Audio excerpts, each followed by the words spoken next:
to actually, because, if they were able to internalize the 30% instead of having a private sector company in between, there's more savings to be had if they're willing to do the operations and maintenance themselves. Great question. So for anybody who's not familiar, on July 4th, the One Big Beautiful Bill was signed, which effectively, as it pertains to solar, has created a step down of the available investment tax credits that are available for solar project development, or phase out is probably a better way to phrase it. So we have a window of opportunity, and time really is of the essence for sites that are eager to develop these projects to try to take advantage of the investment tax credit before it is completely phased out. Through the end of this year, we have the ability to take advantage of the full investment tax credit for any projects that are currently in development and or that meet the requirements to safe harbor the project. Safe harboring a project essentially means that you are spending funds to show that the project is in development. Current requirement is 5% of the cost of the project.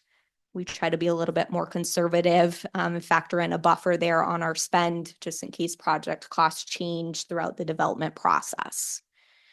So there is an opportunity over the next several months before the end of the year to safe harbor projects and or take advantage of the full investment tax credit that's available for projects that are already in development.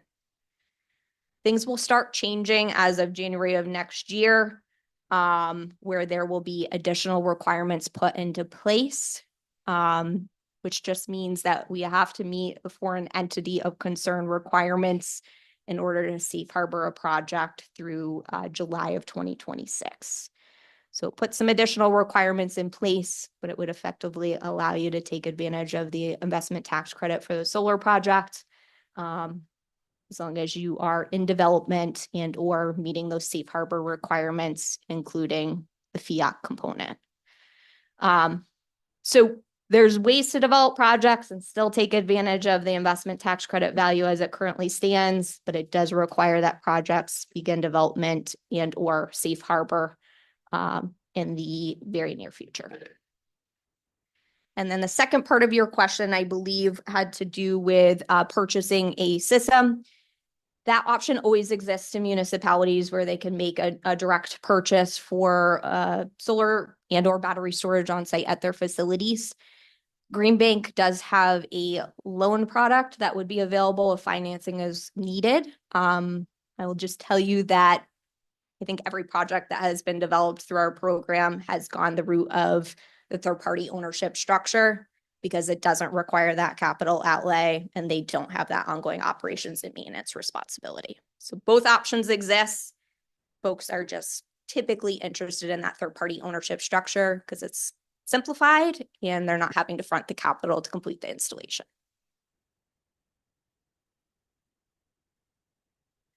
Thank you both for being here and explaining your programs. I happen to live in an area with Eversource and then not one, but two CMEC electrical companies. It's very wacky. It's a city of Norwalk. So it makes it even more challenging to get even schools to take a look because some of them are in the CMEC area, some of them are in Eversource. What I wanted to know is, especially in light of what you just said, Katie, about the looming One Bad Beautiful Bill, and that is any emphasis on a regional approach where school districts that are close to each other who haven't really understood the benefits of ground-mounted carport and solar-mounted and battery, if they work together before the deadline at the end of the year, is that something that Green Bank could help? And I'm a member of the Connecticut Energy Network. We really want to, and there's some standout cities, Manchester, Newtown, where I went to high school, Danbury. They've managed to add solar on older buildings. That's the excuse some of the towns give, including my own. So anything about a regional approach, and would that give, if several towns wanted to work together, would that give them maybe a step up on the list? Because you only have so many staff people, but would that be encouraged by Green Bank, and could it be advertised? Thank you. Absolutely. It's something that we would definitely welcome. Our projects are all developed in rounds. So as I mentioned, through Solar Map, we are developing projects on a portfolio basis. Once we have economies of scale with a number of projects that have executed contracts, they go out to competitive bid. So you would only simplify the process if you have a group of interested towns that want to participate and are ready to pull the trigger on evaluating options for their facilities. Hi, good morning. I'm Zenaida from PC Partners. Coming from a resident point of view here, for Maria, you mentioned that your program, it may, for new construction, it may not be what they want right now, but if they go forward, it might change.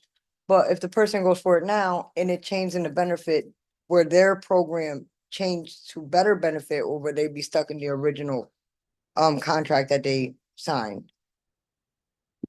Yeah, it really depends on the timing, quite frankly, because, we provide the incentives at that point in time. They're typically, when a project closes, when we provide those incentives. Should incentives increase, say, a year down the road, historically, we wouldn't apply those incremental incentives. Oh. I will say that many folks will evaluate their facility, maybe address one or two measures, and then possibly address additional measures further down the road, depending upon the capital investment and those types of things. But historically, we don't go back, Right. depending on the timing. That's not to say that we've had situations where the incentives increase during building of whatever the measure might be, and we would apply those incentives. Oh. So it really is regarding the timing. If the project's been installed, completed, and then next year we increase the incentives for that particular measure, there's really no opportunity to go back, unfortunately. Thank you. I have one more question for Katie. Well, actually two with the Green Bank. Me knowing a little bit about solar, just a little bit, I thought Connecticut had the free installation program. And I know you guys are talking about the school systems and putting them on big buildings. You said you split the benefits, from the solar. So the school will be saving the money, but anything over is gonna go back into your pocket. Cause the school's not gotta split the benefit. With the solar, from my understanding, is, once you generate enough energy, you're able as the owner to sell the extra energy back to the energy company and actually make a profit. But my question is, since you're splitting it, the schools won't see the profit, they'll just see the savings. Am I correct there? So there's two different ways to develop these projects that we chatted about, and I'll just maybe explain a little bit further. So first option is using the buy all, sell all tariff, or this buy all, sell all PPA. In that scenario, we are not tying in behind a utility meter on site at all for a facility. We're just feeding 100% of the electricity that is created by that solar system back to the grid. And the utility company is purchasing that power at a fixed rate for 20 years. Green Bank is taking a portion of that contract to recoup our investment in the equipment. So it's what we need to make ourselves whole throughout the contract term. The alternative option is a netting power purchase agreement where you're tying in behind a utility meter for a facility. In that scenario, the site owner is purchasing the power that the system produces, purchasing the power that the system produces at a discounted rate that's fixed for 20 years. In a netting scenario, if a site is not instantaneously consuming the electricity that the system generates, it's going back to the grid, and the property owner, so municipality or school facility, is benefiting from net metering credits, which I think is probably what you're referring to. I also encourage for those of you who don't understand or don't know what community choice aggregation is, we do have a workshop next Wednesday at 10 a.m. on Zoom. And that's another, if legislation were to be passed, opportunity for Connecticut. So definitely one to attend as well. Thanks. So for my Norwalk friends, just know that I am working with Katie. So nice to meet you personally. So, so yeah, we're working on it.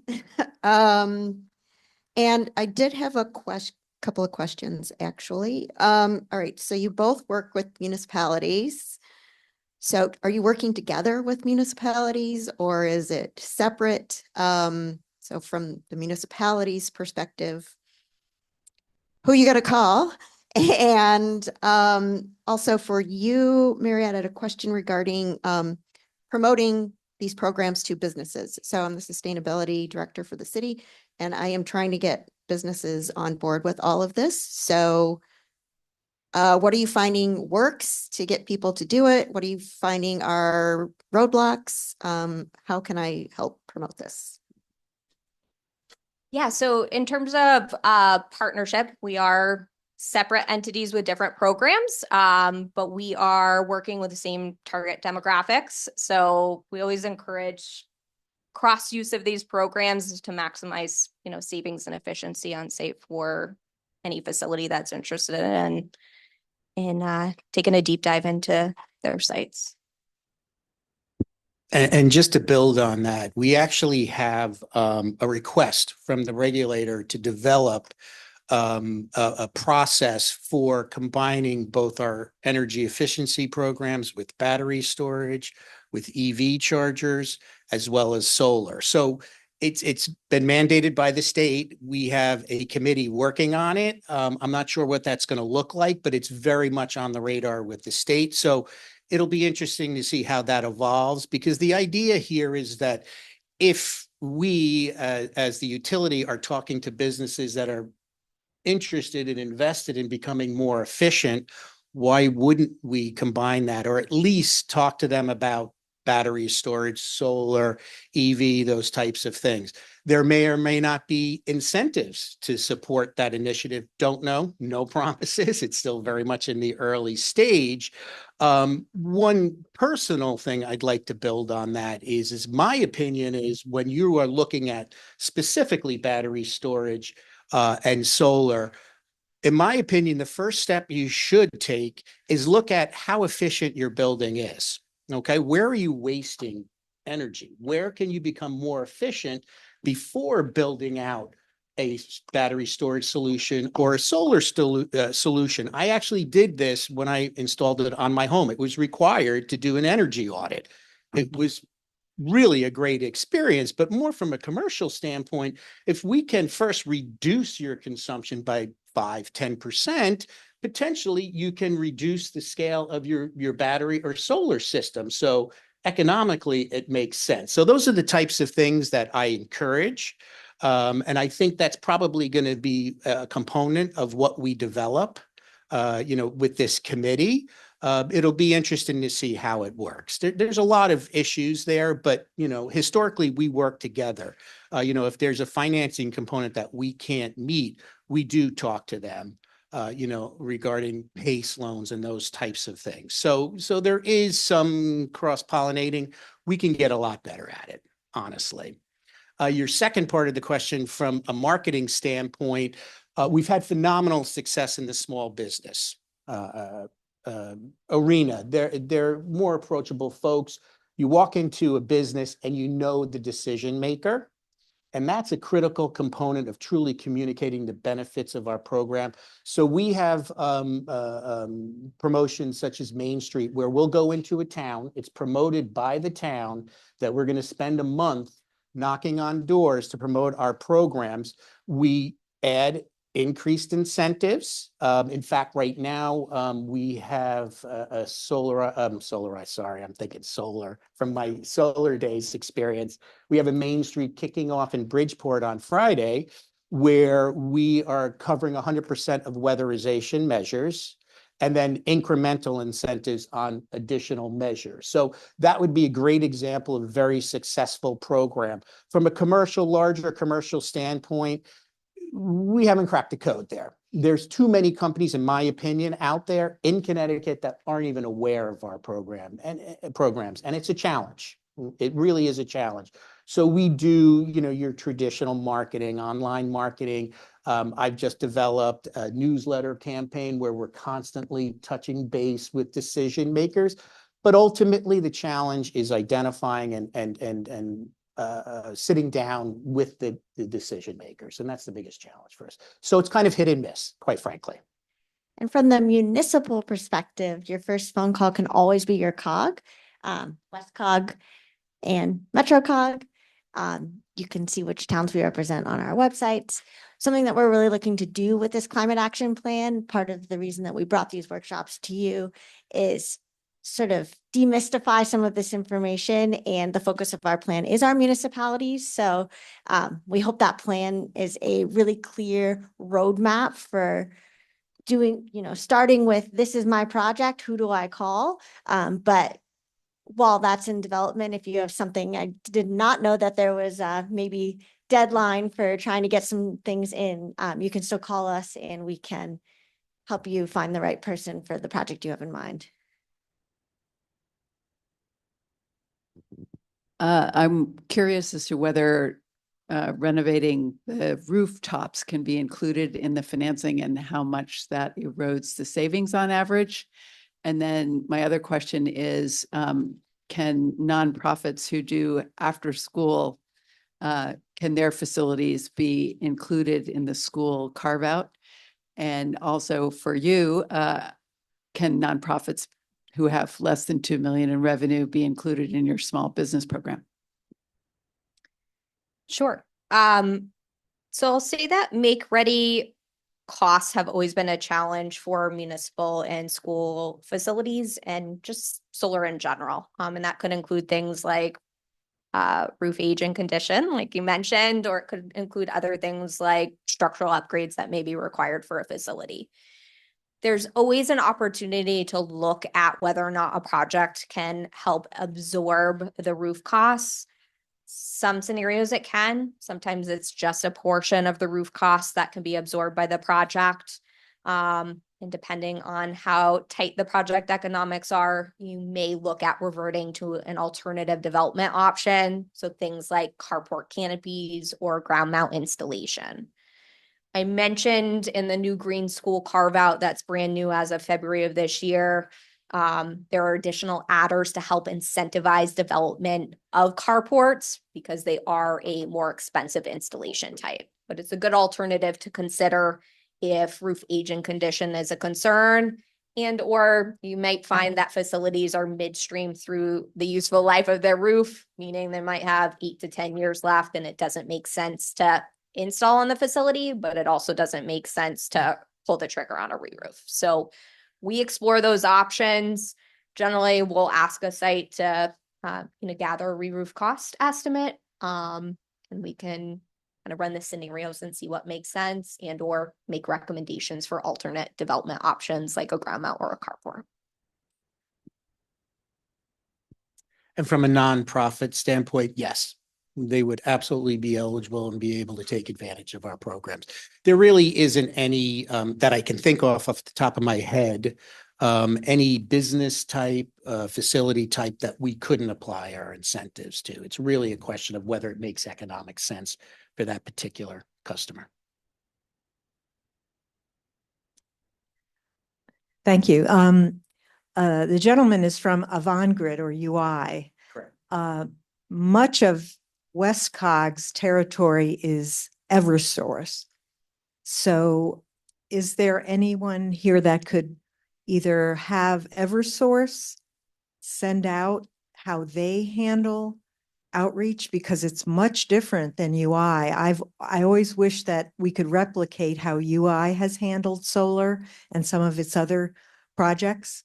It is different with Eversource. They do have a lot of good programs, but the outreach doesn't seem to appear to lean towards clean energy as opposed to fracked gas expansion, that sort of thing. Yeah, I think that you'll find a lot of communication around solar programming and development is going to come from the developer community in general. And that may be the activity that you're seeing. So it's, developers working in the space throughout Connecticut.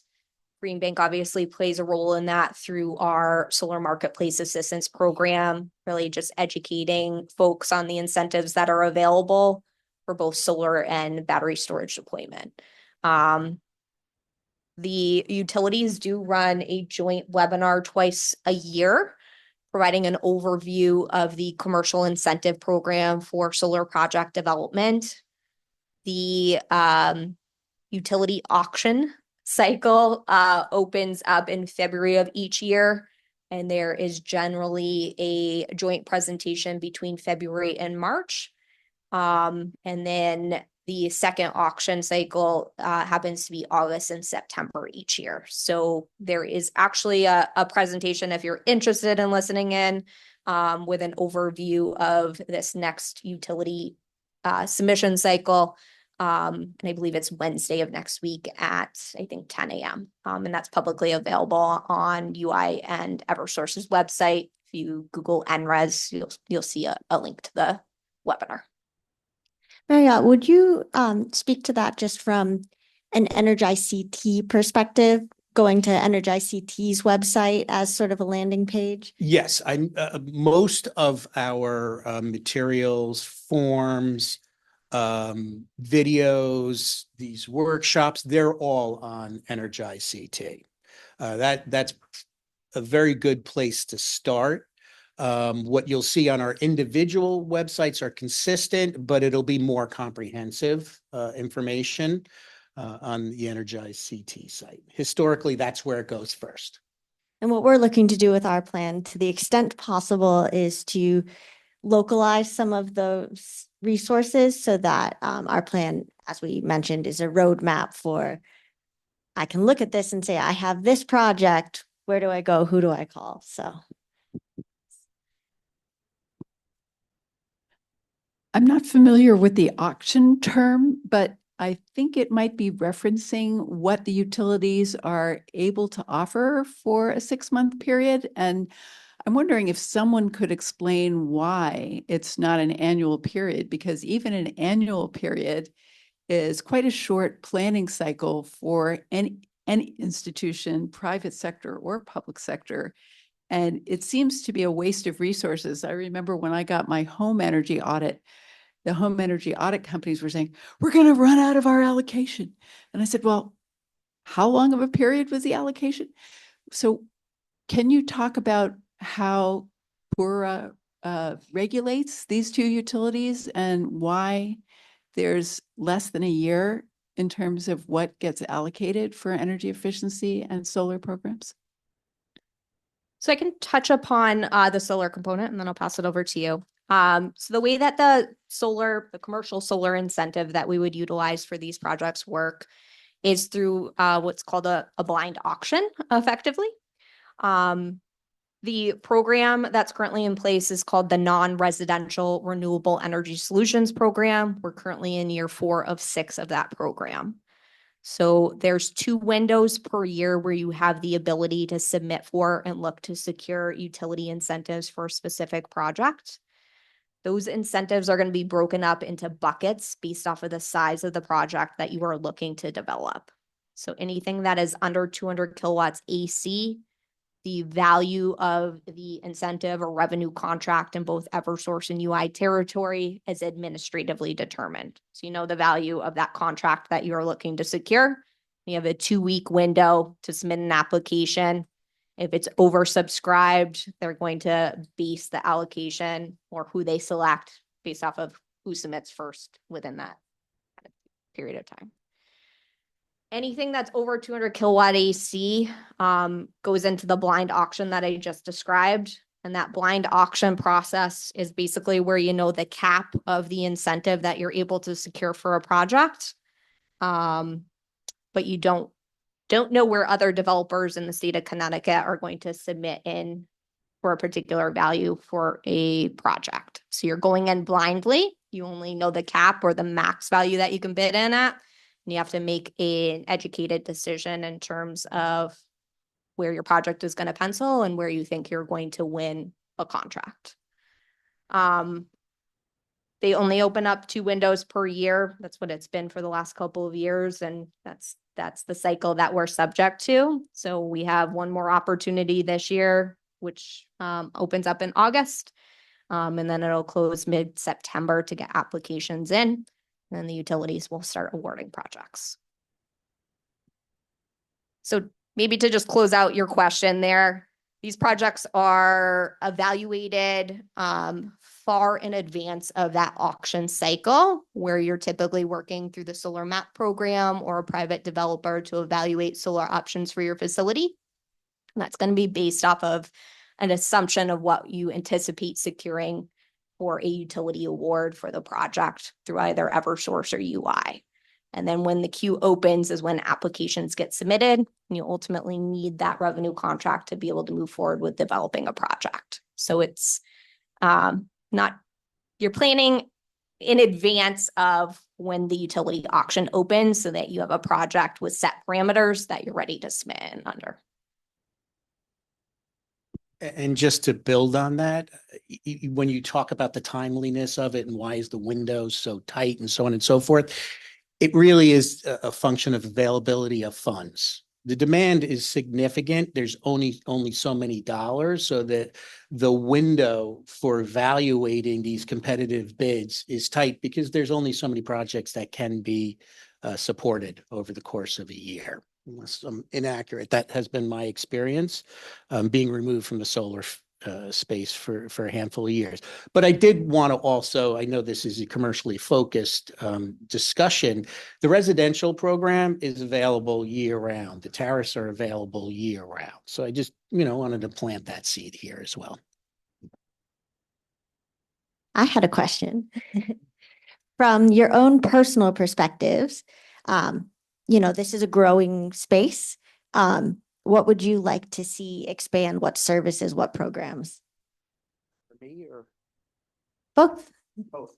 I think what I would like to see from expanding our programs, aside from more dollars and providing more dollars, is expanding our comprehensive offerings, combining specific offerings with specific applications. For example, one of our initiatives mandated by the state is weatherization. We don't do much weatherization. It typically doesn't pencil out, doesn't stand on its own.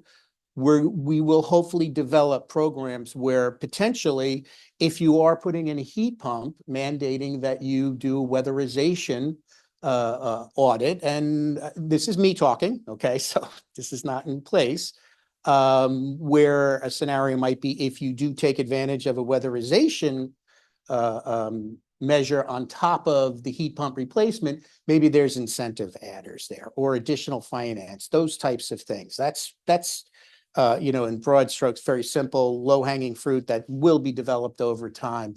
The other area is technology, smart buildings, smart thermostats.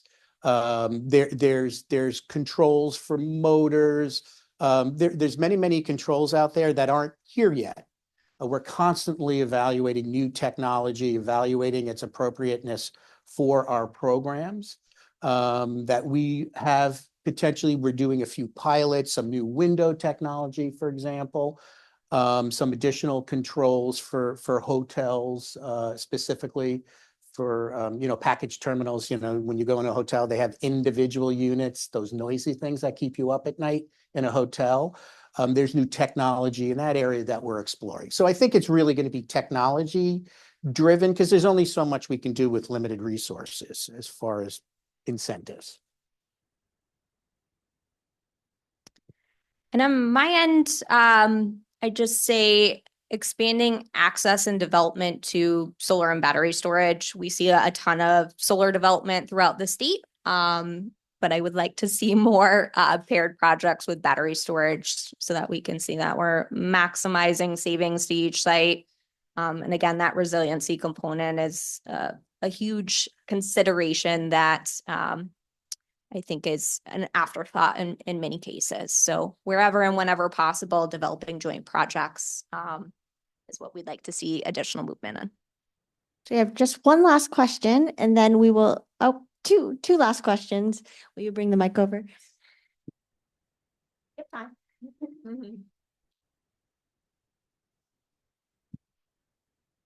Thank you again for being here and explaining your programs. In the towns that have, such as Manchester, what are some of the components that helped lead to their success in utilizing these programs for more than just one school, maybe two, or one public housing authority, maybe? My point is, where did you find the municipal or town leadership in government? Did you find they had programs in place? Was it that they had a sustainable task force that kind of pushed their government to move faster? Was it that there was a small nonprofit group, or all of the above? But what is the one or two things that created the success of some towns where others have not taken advantage of years of grants and things, if you can? Thank you. Yeah, I would say the areas that we see the most success are municipalities and school districts where you have support at the municipal level with school building officials and the Board of Education. So you really kind of need all three pillars on board to develop these projects. Our role in this process is to really facilitate education on programming that's available and hopefully bring those groups together into a scenario where there's a consensus that these projects make sense. You mentioned, sustainability groups or nonprofits within a township that help support these projects. That also plays a major role. If there are folks that are speaking up and see that these projects are attractive to develop and worth the time to do so, it really helps encourage, these conversations to take place and ultimately for projects to be developed. So all of the above, but I will say municipal staff, school staff, and then Board of Education staff being on board with project development is key to moving these projects forward. What she said. We've had a lot of success with that. Our main streets is a great example of that historically. We will approach the administrators, town officials. We typically get buy-in. They help promote. We typically have a kickoff meeting. We just had a kickoff meeting. We went to a site and kicked off the program in West Haven, where the mayor of West Haven was integral in our presentation, communicating, reaching out to the community. So it really is a community involvement. It really is stakeholders in the individual communities that are critical to our success of really going deep in a given community. You need those stakeholders. You need that champion. A lot of nonprofits have helped us as well on a community and program basis. So it's all of the above. It really is. But the successful ones, there's some sort of buy-in and support, a champion, if you will, within the municipality. Oh, so we have another question here. This is more of a philosophical question that I'm frankly flummoxed by what we saw in the legislature this most recent session, where there was an assault on the public benefit charges and accusations that renewables free ride on the grid, when in fact, when the peaks rise at 3:40 in the afternoon on those 90-degree days, solar actually saves the grid from going down. So I'm wondering what your thoughts are about these disinformation campaigns and how we can overcome that with the urgency of deploying more solar, because Connecticut is so far behind Massachusetts and New York. And I think it's partially because there's a lot of behind the scenes resources being dedicated to this, what I think is a flawed rationale. And I've even heard public officials who are responsible for our municipal utilities spouting this idea. And frankly, I have a big solar system on my house and I'm still paying a lot of delivery charges, and I'm really not I'm not using a lot of utility energy. So I feel like everybody else is free riding on the solar people who are trying to bring the system into a more modern approach to energy generation. Could you both comment on that?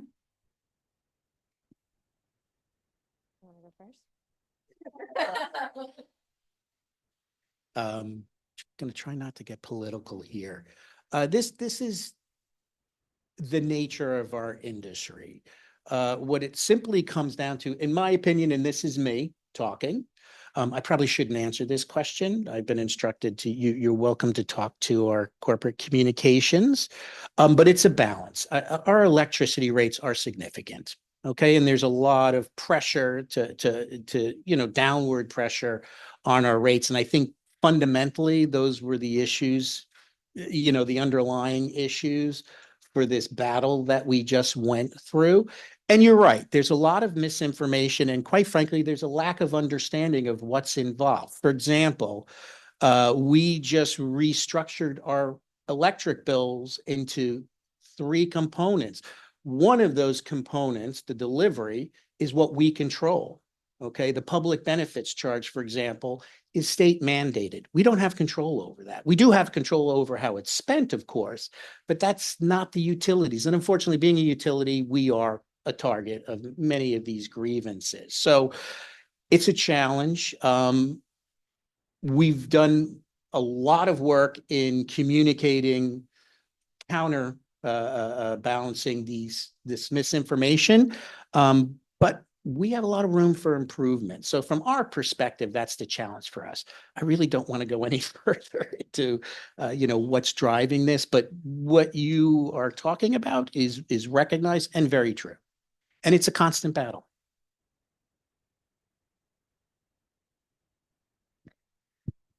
Yeah, I think from the Green Bank's, perspective, we try to focus on what we can control, and that mainly lies within education. So educating folks on what encompasses that charge on the utility bill, and then focusing on the products and services that we offer that can help provide, long-term rate control, such as the power purchase agreement that we chatted about today. So having that fixed rate per kilowatt hour under PPA contract and that long-term predictability, that's the value that we're providing within the marketplace. And all we can do is educate on the public benefits charge and what it exactly entails. All right, thank you. We have one last question for you two coming from me. First off, thank you both, Kate and Marriott, very much for coming here and speaking to us today. I think both presentations were very enlightening. On the topic of project development, many municipalities do have some projects in mind that they have in the hopper, but others are well-intentioned but don't really know where to start or don't really know where they can find those savings. Can you speak a little bit on the services both of your entities provide to help municipalities, businesses, homeowners, find projects to implement, which can then be financed by you? Sure. As I mentioned before, the challenge for us is creating awareness of our programs. You'd be amazed at the percentage of businesses in our state aren't even aware these programs are available, which is very frustrating personally from my standpoint. But the challenge, again, and I know I'm repeating myself, but it all comes down to finding the right individual, especially in municipalities, our states, entities, and so on and so forth. So we attack it from many different standpoints, whether it's direct marketing, whether it's as I mentioned, some of our programs are supported by third-party vendors. That's part of the criteria for them to participate in our program. Sure. As far as outreach and education and so on, we're also developing some outreach programs to communicate the benefits of our program and to reach as many people. I mentioned the newsletter, which is targeted for large businesses, small businesses, municipalities, state decision makers, but it really is a marketing mix, if you will. We have engineers whose part of their responsibility in addition to designing, building, and promoting our programs is conducting individual outreach. But when we talk about large CNI, it's a very personal, one-on-one relationship. And we still haven't cracked the code. I'm not going to lie. We're getting better at it. It does typically, when we do get into a municipality or a state organization, it does typically feed itself. But there's many ways we're attacking it, and there's no silver bullet. There really isn't. This has been an age-old issue for all of these programs. I hope that sort of answers your question. And on the Green Bank's end, we receive inquiries directly. We rely on a lot of channel partners, so Sustainable CT, nonprofit organizations, COGS. We have a great in-house marketing team and outreach team. Jason's here today.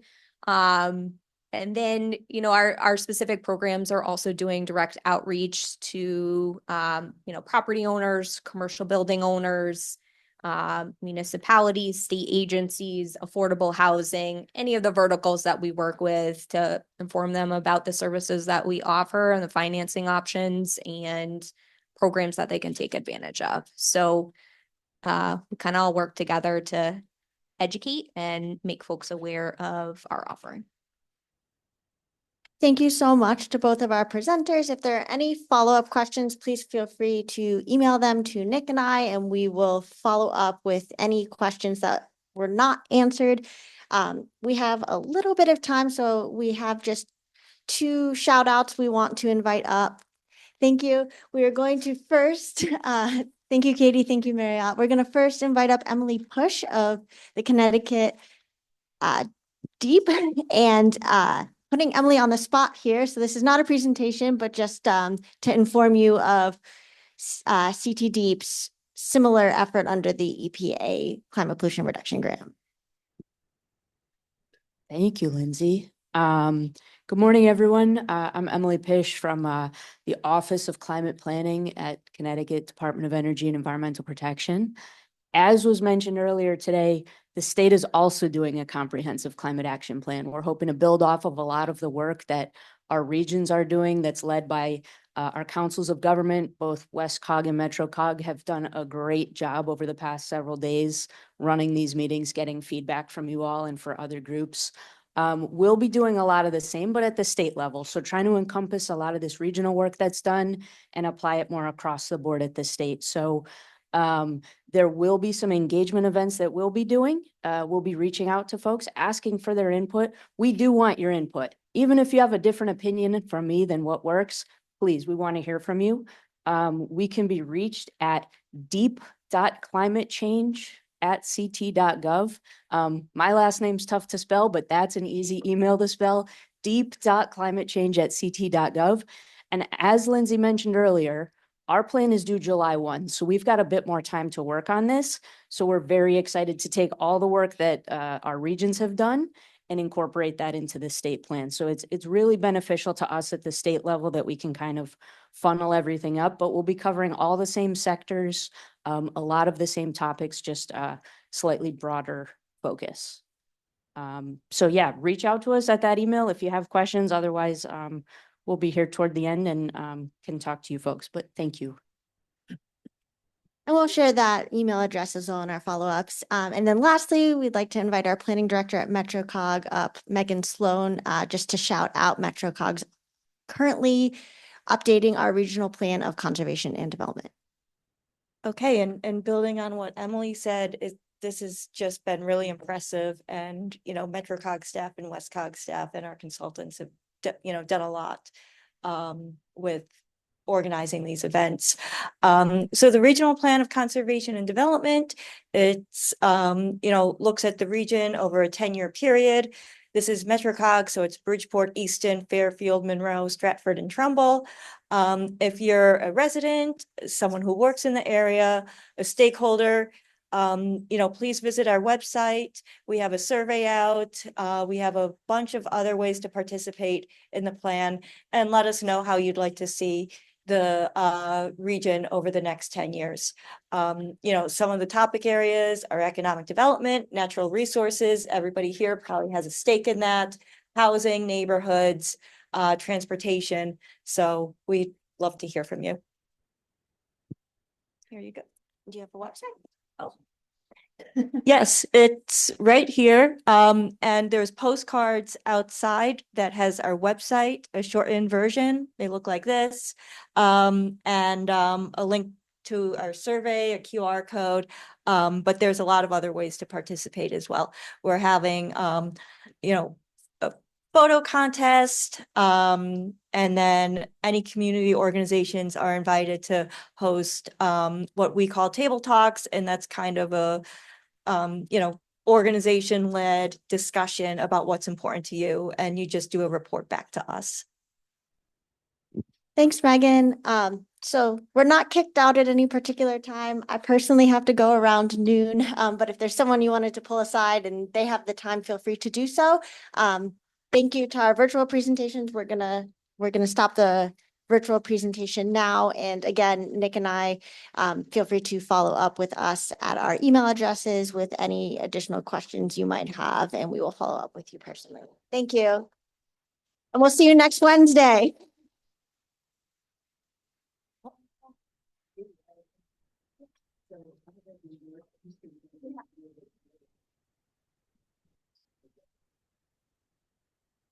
Thank you, everyone who joined us on Zoom. Finishing up now.